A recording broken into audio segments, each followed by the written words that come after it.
असत्संग में पड़ गए और हमने डिस्कशन भी किया था कि असत्संग जो है बेसिकली उसका मतलब ज़रूरी नहीं है कि हमने किसी चोर डाकू का संग किया। असत्संग का मतलब हमारे परिवार वाले भी हो सकते हैं, और असत्संग में हमारा अपना मन वो भी असत्संगी है। कि अगर हमारा मन वश में नहीं है, अगर वो शास्त्रों के अनुसार नहीं चल पा रहा, तो वो भी असत्संगी है। और उसका संग करेंगे, उसके कहने के अनुसार चलेंगे, उसके कहने से हमने अगर भक्तों का संग छोड़ दिया, या कई बार मन क्या ट्रिक खेलता है, कई बार मन कहता है कि यार ये अगर इसको मैंने बोला ना कि तू संग छोड़ दे, तो ये मेरी बात नहीं मानेगा तो इसको ऐसी ट्रिक में डाल देता हूँ इसको। तो मन उस समय क्या करता है, मन उसको उतना ही संग करने देता है जिससे कि मन को कोई नुकसान नहीं पहुँच पाए। तो कई लोग सोचते हैं कि हम वैष्णव का संग कर रहे हैं, हम भक्तों का संग कर रहे हैं, हम गुरु का संग कर रहे हैं, लेकिन वो मन के अंतर्गत होकर वैष्णव और गुरु का संग कर रहे होते हैं। उससे मन को कोई इम्पैक्ट नहीं आता, मन अपना शांत पड़ा रहता है। जैसे मेरे एक मित्र हैं, उनके एक संबंधी, उनको वो ऐसे वो भूत प्रेत परेशान करते हैं, वैसे ही हो गया था। तो वो उसको लेकर गए इधर बालाजी, वहाँ पे बोलते हैं सब भूत प्रेतों का इलाज हो जाता है, वहाँ लेके गए। उसने वहाँ जाते ही उपद्रव मचाना शुरू कर दिया, सारी चीज़ें तोड़ फोड़ के फेंक दी, गाली गलौज उल्टा सीधा बोलना शुरू कर दिया। वो यहाँ पे वापस ले आए उसको, यहाँ पे आके बिल्कुल शांत है, एकदम परफेक्टली चल रहा है तो उन्होंने कहा भैया वहाँ तो बड़ी प्रॉब्लम थी, यहाँ पर आके सब ठीक चल रहा है। ठीक क्या चल रहा है, उसको कोई ख़तरा नहीं है। तो जब तक कोई ख़तरा नहीं है तब तक वो क्यों ज़बरदस्ती उपद्रव करेगा, क्यों परेशानी खड़ी करेगा। परेशानी तो तब खड़ी होगी ना जब उसको ख़तरा महसूस होगा। भक्त जो है वो मन को कोई ख़तरा महसूस होने ही नहीं देते।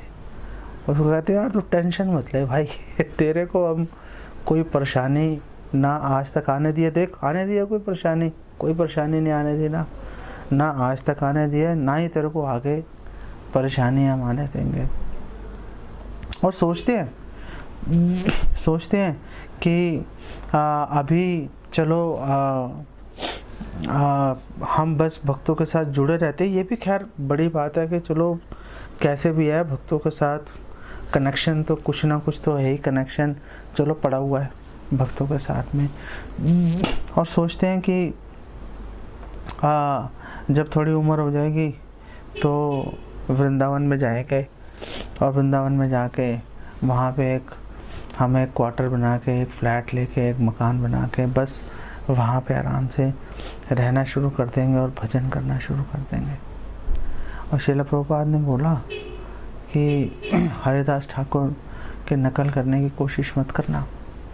अगर आप मैच्योर नहीं हो, अगर आप परिपक्व नहीं आप बने हुए, तो वहाँ जाओगे तो और बेड़ा गर्क हो जाएगा। जो कि ज़्यादातर भक्त जो वहाँ जाते हैं वृंदावन, उनका बेड़ा गर्क बेसिकली हो ही जाता है 90% का।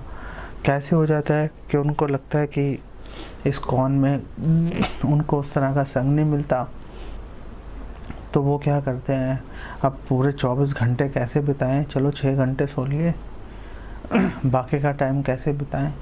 और बाकी का टाइम बिताने के लिए, उसको भरने के लिए वो जहाँ कहीं भी कथाएं होती हैं वहाँ जाके उन कथाओं को वो सुनना शुरू कर देते हैं। बस वो सोचते हैं ओ हम तो वैष्णव का संग कर रहे हैं, हम तो कितनी अच्छी भक्ति कर रहे हैं।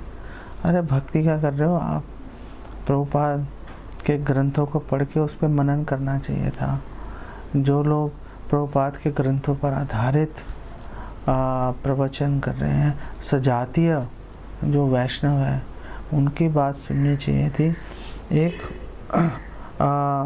जो भाव जो विकसित करने की कोशिश कर रहे हैं उसके पीछे चलना चाहिए था प्रभुपाद के अनुगत रहते हुए। लेकिन उन बेचारों का भी कोई इतना लंबा चौड़ा कसूर नहीं है। कसूर कुल मिलाकर देखते हैं तो अपने ऊपर ही बात आ जाती है कि हम लोग ही जो है जिन लोगों पर ये दायित्व है कि वो लोगों को संग प्रदान करें, वो खुद ही लूले लंगड़े भागते हैं, वो खुद ही एक स्तर पे आ जाते हैं, 40-50 लाख लोग उनके साथ जुड़ जाते हैं, बोलते हैं भैया बस हो गया अरे तो हमारी जिम्मेदारी ख़त्म हो गई, अब बस ऐसे ही इसको चलाएंगे किसी तरीके से। अरे ऐसे नहीं चलने की बात बनती। प्रभुपाद लाखों लोगों को भक्त बना रहे हैं, करोड़ों लोगों को भक्त बना है, पूरी दुनिया बदलनी है, पूरी दुनिया को भगवान के चरणों में समर्पित करना है। आप ये 20, 30, 50, 100 लोगों से आप क्या बात कर रहे हो, और फिर उन पे हम अपनी बपौती जमाना शुरू कर देते हैं। और होता क्या है कि कई बार हम व्यस्त हो जाते हैं किन्हीं कामों में, नहीं जो लोग हमसे जुड़े हुए हैं उनको हम कई बार एसोसिएशन नहीं दे पाते, तो हम एसोसिएशन तो उनको दे नहीं पा रहे, किसी और की एसोसिएशन भी नहीं लेने देते कि अभी एसोसिएशन ले ली तो चला ही ना जाए, बस जैसे है भाई वैसे पड़ा रहे। अब वो बोर हो जाता है, परेशान हो जाता है, तो अपने आप ही इधर उधर ढूंढना शुरू कर देता है संग। बस वो लोग भी सोचते हैं कि चल कोई बात नहीं, ये इधर उधर संग ढूंढा, मेरे साथ जुड़ा तो हुआ है।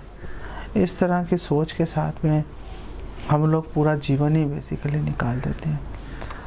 बुढ़ापे आएगा तो चलो इंद्रियां शिथिल हो जाएंगी, चलो मन भगवान में लगना शुरू हो जाएगा। नहीं लगेगा, इंद्रियां शिथिल हो जाती हैं लेकिन मन कभी शिथिल नहीं होता।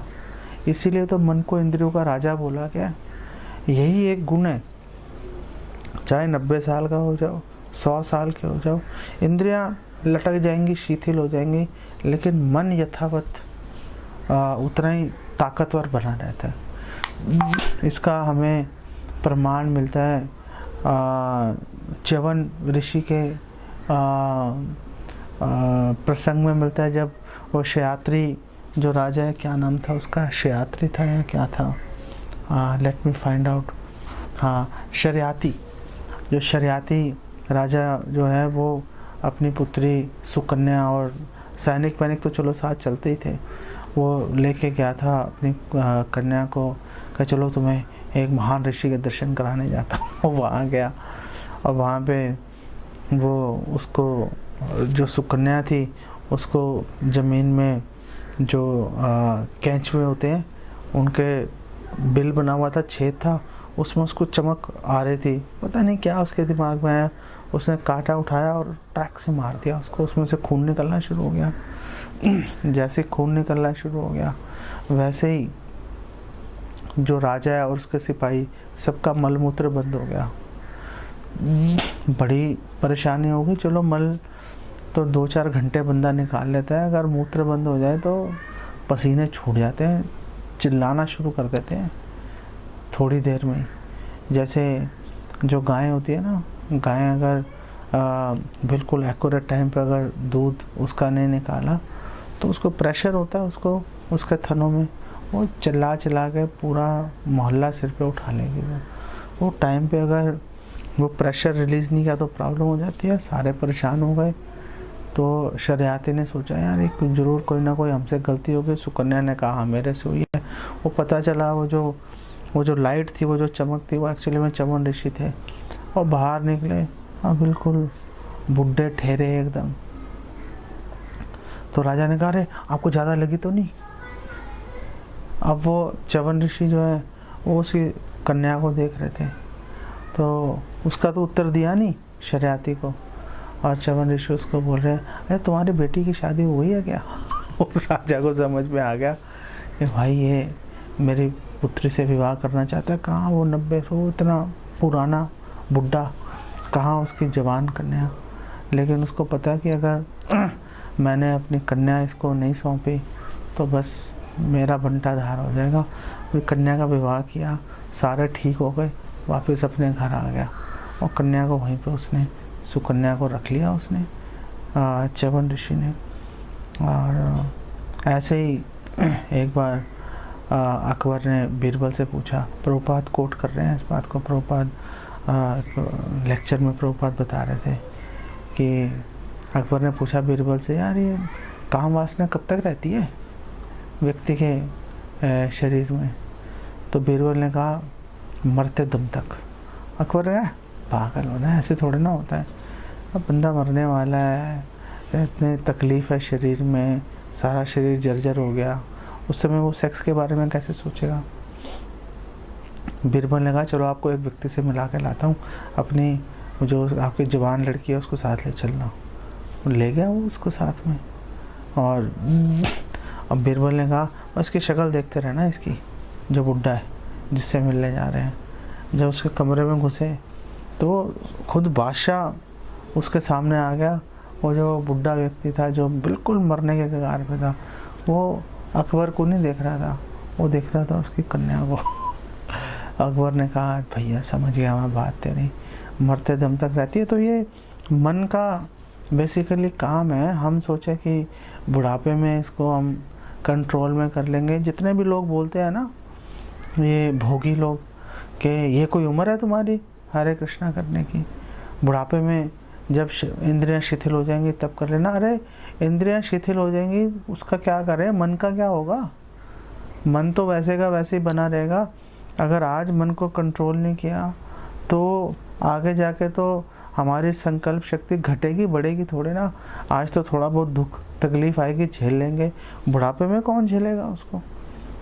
तो ये जो बात है, इस बात से हमें ये क्लियर हो जाना चाहिए कि जो भी करना है हमने आज ही करना